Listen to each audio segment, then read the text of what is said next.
ছয় দফা দাবিতে ঢাকাসহ সারা দেশে দিনভর সড়ক অবরোধের পর কাল সারা দেশে অসহযোগ আন্দোলনের ডাক দিয়েছে পলিটেকনিক শিক্ষার্থীরা।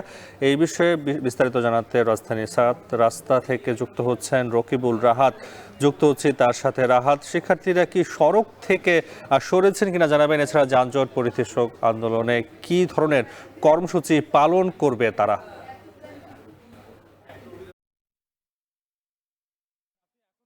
শিক্ষার্থীরা সড়কের অবরোধ ছাড়েনি, বরং তারা কিন্তু আগামীকাল থেকে অর্থাৎ বৃহস্পতিবার সকাল থেকে সারা দেশে অসহযোগ আন্দোলনের ডাক দিয়েছে এবং তারা আহ্বান জানিয়েছে যে সারা দেশের বিভিন্ন যে পলিটেকনিক ইনস্টিটিউটগুলো রয়েছে এবং কারিগরি শিক্ষা বোর্ডের আওতাধীন যেসব প্রতিষ্ঠান রয়েছে তারা সবাই যেন এই অসহযোগ আন্দোলন পালন করে তেমন আহ্বানই কিন্তু জানিয়েছেন।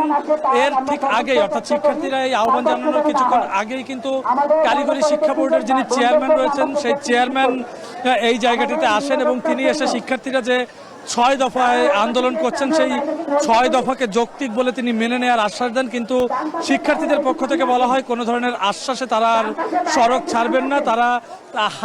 তারা কাগজে কলমে অথবা একদম কোন রকমের প্রজ্ঞাপন হওয়া ছাড়া মূলত তারা সড়ক ছাড়বেন না বলেই কিন্তু তারা এখানে ঘোষণা দিয়েছেন এবং তার পরবর্তীতেই এখানে যারা শিক্ষার্থীরা যারা আন্দোলন করছেন তারা বলেছেন তারা আগামীকাল থেকে অসহযোগ আন্দোলন যাবে। আমি একটু জানিয়ে রাখতে চাই যে শিক্ষার্থীদের ৬ দফা দাবি সম্পর্কে শিক্ষার্থীরা বলছেন যে কারিগরি শিক্ষা বোর্ডের অধীনে যত প্রতিষ্ঠানগুলো রয়েছে তাদেরকে উচ্চ শিক্ষার্থে তাদেরকে আলাদা করে কারিগরি বিশ্ববিদ্যালয় স্থাপনের তারা একটি আহ্বান জানিয়েছেন, দাবি জানিয়েছেন এবং একই সঙ্গে তারা বলছেন কারিগরি শিক্ষার সঙ্গে যারা সংশ্লিষ্ট রয়েছেন তারা যেন বাইরের কোনো প্রতিষ্ঠানের না হয়, তাদেরকে যেন কারিগরি শিক্ষার বোর্ড থেকেই যেন তাদেরকে নেওয়া হয় বা যারা কারিগরি শিক্ষায় শিক্ষিত তাদের কাছ থেকেই নেওয়া হয় তেমন আহ্বানই কিন্তু এখান থেকে জানানো হয়েছে। এবং একই সঙ্গে তারা যে গ্রেডের বিষয়টি রয়েছে অর্থাৎ যারা কারিগরি শিক্ষা বোর্ড থেকে পাশ করে যারা ১০ম গ্রেডে যারা চাকরি করেন সেখানে যে তাদের বৈষম্যগুলো রয়েছে সেসব বৈষম্যও কিন্তু তারা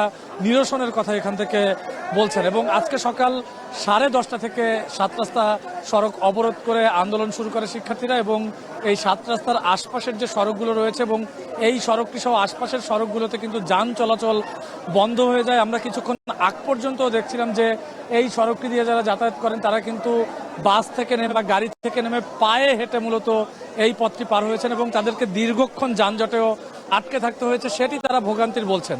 এবং একই সঙ্গে তারা কিন্তু বলছেন যে এই যে আন্দোলন যেটি হচ্ছে সেই আন্দোলন রাস্তা বন্ধ করে কেন সেই বিষয়টি নিয়ে কিন্তু তারা আক্ষেপের কথা জানিয়েছেন বা তারা বিষেধাগার করেছেন সেই বিষয়টি। তারা বলছেন যে কোনো আন্দোলন সেটি যেন সরকারের পক্ষ থেকেও খুব তাড়াতাড়ি সমাধান করা হয়, যেন মানুষের ভোগান্তি না করা হয়। তবে এখন পর্যন্ত শিক্ষার্থীরা এখানে রয়েছেন, কিছুক্ষণ আগেই কিন্তু রাজধানীতে ঝুম বৃষ্টি নেমেছে, সেই ঝুম বৃষ্টি উপেক্ষা করেও কিন্তু শিক্ষার্থীরা তারা সড়ক ছাড়েনি এবং এখন পর্যন্ত এই তেজগাঁও ৭ রাস্তার সড়কে যান চলাচল বন্ধ রয়েছে।